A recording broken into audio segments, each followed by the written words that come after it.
What is a great comedic duo? A lot of various franchises have various partners in crimes. Mario has his brother Luigi, Sonic has his best friend Tails, and Crash has either Aku Aku or Coco. But among all the video game duos and such, there's only one I can think of that is very iconic, which is Sam and Max. So if you don't know, Sam and Max is a series about a dog and a rabbity thing fighting crime as freelance police. The series is created by Steve Purcell, who worked at LucasArts years ago. During his career, he was able to create various comic book strips starring Sam and Max. Eventually, LucasArts offered Steve to make a video game starring Sam and Max. And this game led to Sam and Max Hit the Road. This game was really successful during its launch day, mostly because of its great writing and voice acting. I think my special highlight for this is probably Sam's dialogue. Bill Farmer is mostly known for various Disney characters, but the back and forth he gives to Dick Jameson, the voice actor for Max, is very humorous, and I always get a chuckle over it. Well, that was a pleasantly understated credit sequence. I enjoyed the cheesy retro ambiance. What the hell are you talking about, Max? But anyway, so after this game released, there was bound to be a sequel for this game, and there was one in development in 2002. Unfortunately, business decisions caused the game to get cancelled, so we never got to see the final product. Eventually, Steve quitted his job at LucasArts and decided to go to Pixar. And as for Sam and Max, well, besides of a TV show that they started back in the 90s, they really haven't had a game in a while. Until a group of former LucasArts employees formed their own studio called Telltale Games. And with this new studio, they announced that they were going to bring back Sam and Max. Now for this game, it's not necessarily a sequel, it's mostly its own continuity and such. This game was an episodic release, meaning that different episodes and such will release monthly. But with that out of the way, let's get started. So the game starts with Sam and Max waiting in their office, hopefully getting a phone call one day. When the phone suddenly rings, they realize that the phone is missing. They realize that Jimmy Two Teeth stole their phone for ransom. When they gave him what he wanted, he still wouldn't budge, so they interrogate him. Now this scene right here is a great way to showcase the character's personality and such. Sam right here seems like he is the voice of reasons, as he tries to calm down Jimmy Two Teeth and offers him cut water or something. He may sound very reasonable, but his actions speak differently. So later on in the game, when Sam and Max needs to find $10,000, they decide to abuse the law by shooting someone's taillight and giving them a massive ticket. And as for Max, well, he's probably the most violent video game character I've ever seen. As instead of trying to reason with Jimmy Two Teeth, he just threatens to kill him and torture him. Ending things off with hanging him out the window. And then once they got their phone back, he straight up just drops him. Yeah, I really love these iterations of Sam Max. It's probably my favorite. David Nolan and William Chastain really nails the characters in this game. But anyway, so Sam and Max get the call from the commissioner saying that there's trouble around the store next to them. No time to lose, they head off to the store where they meet with the store manager, Bosco. Now Bosco here is very, very paranoid. He's saying that a Munchkin terrorist is storming his store, because this former child star is storming his store giving out mysterious supplies.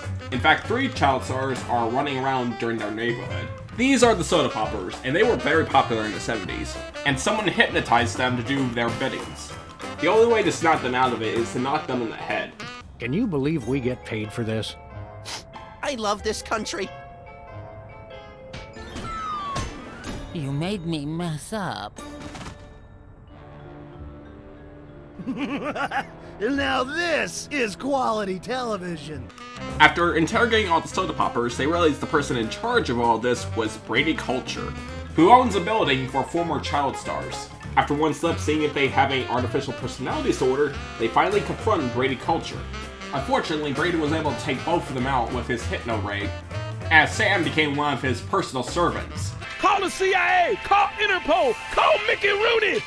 Must deliver Mickey Rooney videos. Ah! After using one of Bosco's advanced traps, he was able to get himself out of hypnosis. Unfortunately, Brady got Max, so Sam needs to build himself a special helmet that can prevent him from being hypnotized. And thanks to Bosco, he was able to finish the helmet and stop Brady Culture, as he was able to outsmart him by using his own ego against him. And that concludes the first chapter of this game. Overall, I thought this was a really good start for this new iteration of the series. Now for episode 2, Situation Comedy. So after goofing around in their office, the commissioner calls Sam and Max stating that there's hostages in a comedy studio. Unfortunately, the only way to get in there is that they need to be famous, for about 5 seconds. so they need to perform through various shows. Luckily, they nailed in the auditions while Max up. Okay. Uh-oh.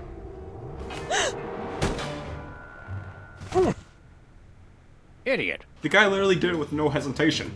But anyway, during their road to getting famous, they met with several people at the studio. The returning soda poppers from the last episode, this really clever actor named Mr. Featherly, and a prismatologist named Hugh Bliss. And if you don't know what that is, he pretty much researches colors and such. I really like this episode, it's pretty funny.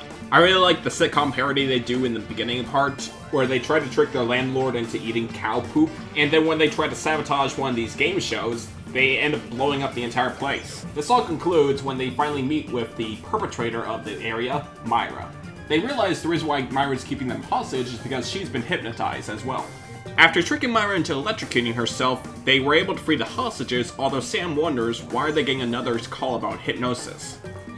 And as for the next call, they were able to go to the source of this whole hypnosis scheme, the Toy Mafia, as their commissioner had given them an undercover spy to go into the Mafia place. Unfortunately, he never came back, so Sam and Max need to go into the Mafia to see what's going on. After confronting the Mafia, the only way to join them is to do various tasks for them. The orders they have to do is either deliver a package to Bosco, assassinate Sybil, and trying to find their meatball sandwich. After finally joining with the Mafia, they realize that the person in charge of the whole thing was a mole. But not just any mole, but the spy that the commissioner hired.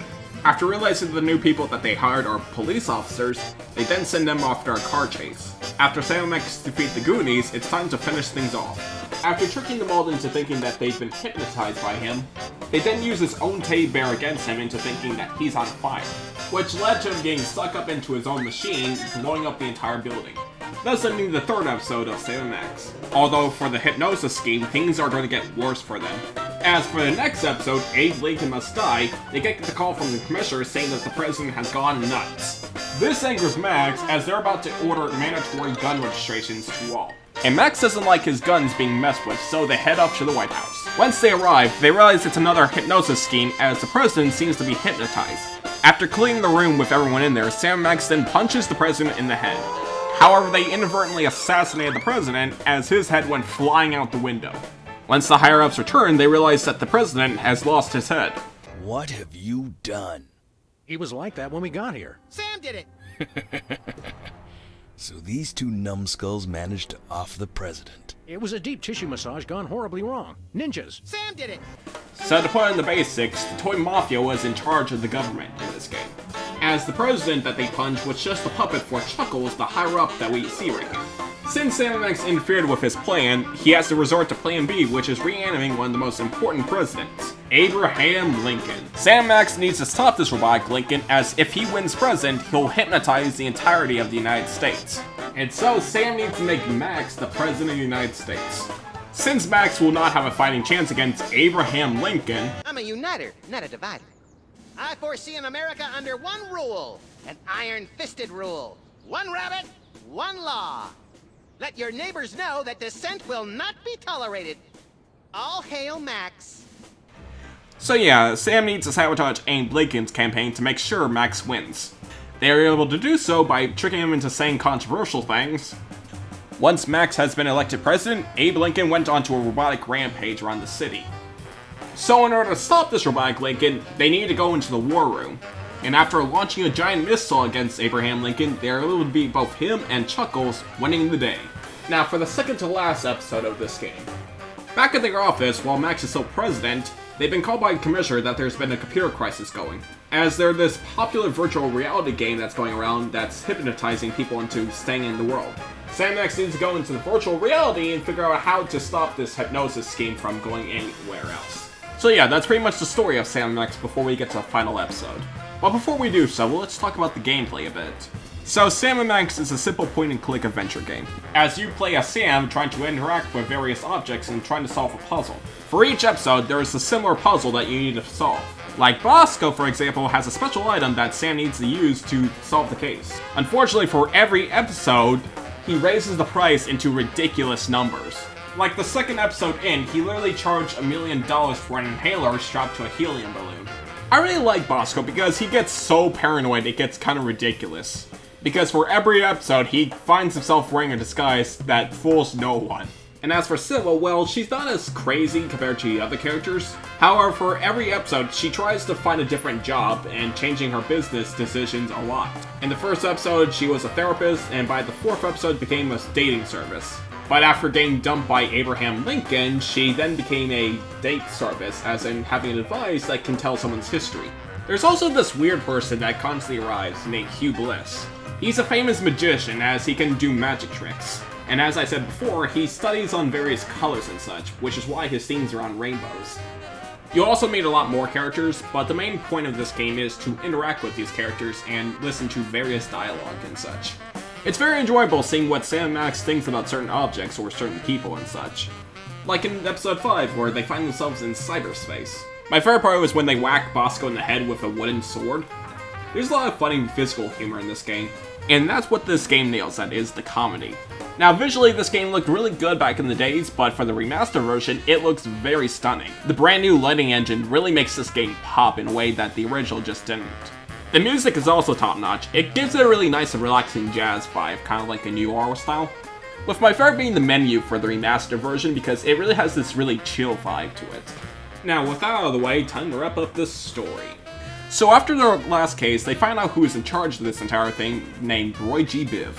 Eventually, Sam figures out that it was Hugh Bliss who was in charge of this whole hypnosis scheme. With no time to lose, Sam and Max then flies all the way to the moon. There, they find Hugh Bliss's lair, which is a tranquility place. But in order to confront Hugh Bliss, he needs the items that his members have. You need to do stuff like purposely losing in tic-tac-toe, trying to help Mr. Friendly do a magic trick with his hat, and help Abe Lincoln find a date. Hey, Lincoln, wanna rub my unicorn?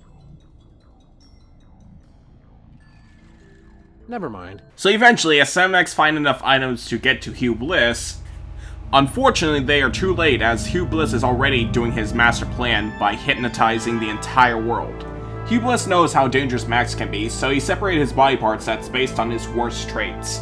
One of his hands that Max uses for his gun, his own stomach that represents his gluttonity, and his tail that represents his laziness. Hugh Bliss then uses those body parts to make clones of Max based on those traits. The only way to get Max back to normal is to remove all the body parts from the clones. One trip around the world and such, Max is finally restored, and now it's time to face off Hugh Bliss. Max then jumps into Hugh Bliss's podium and accidentally changed the Hypno Ray. And in one of the most shocking turn events, it turns out that Hugh Bliss is a space alien of bacteria. And these bacteria feeds off the emotion of happiness. And so that's why he decided to hypnotize the entire world so he can have a lifetime supply of happiness. And since Max intervened, he inadvertently controls the Hypno Ray now. So while Max is stuck in this crystal thing, Hugh Bliss decides to kill Sam. After surviving through various magician traps and escaping the Lunar Lantern, Sam was able to defeat Hugh Bliss by boiling him alive with the Lunar Lantern, ending Hugh Bliss's scheme. The only thing Sam Max needs to do is punch everyone out of hypnosis again. Concluding, Sam Max saved the world. And overall, I thought this was a really fun and very funny game. There's lots, and I mean lots of moments where this game just gives me a good chuckle. This game really nails the comedy aspect of this game. Are there gripes that I have with this game? Well, there are, which is the backtracking and such. This is kind of a trapping for a lot of point-and-click games like this, where you have to go back and forth and such, but it never gets too egregious. Well, maybe with episode 4, but it's still really fun. If you're very curious of this game, you can play it on modern consoles and such. But for the next video, we're gonna go back to the N64 a bit to talk about Mario Who's calling me at this late? Hello, Connor. Oh, hey, Dimitri, what's up? What's up? What's up? Pac-Man World Repack just released, and you're here talking about dogs and rabbits? Oh, right! That was the reason why I made those Pac-Man World reviews a few weeks ago. Say to me, since you're here, you want to join me for this video? Sure. Why not? I'm in the mood for a good collab. Okay, that settles it. For the next time we'll be here, we'll be talking about the Pac-Man World remake. But that'll do for today, so thank you for watching and I'll see you later. Bye-bye!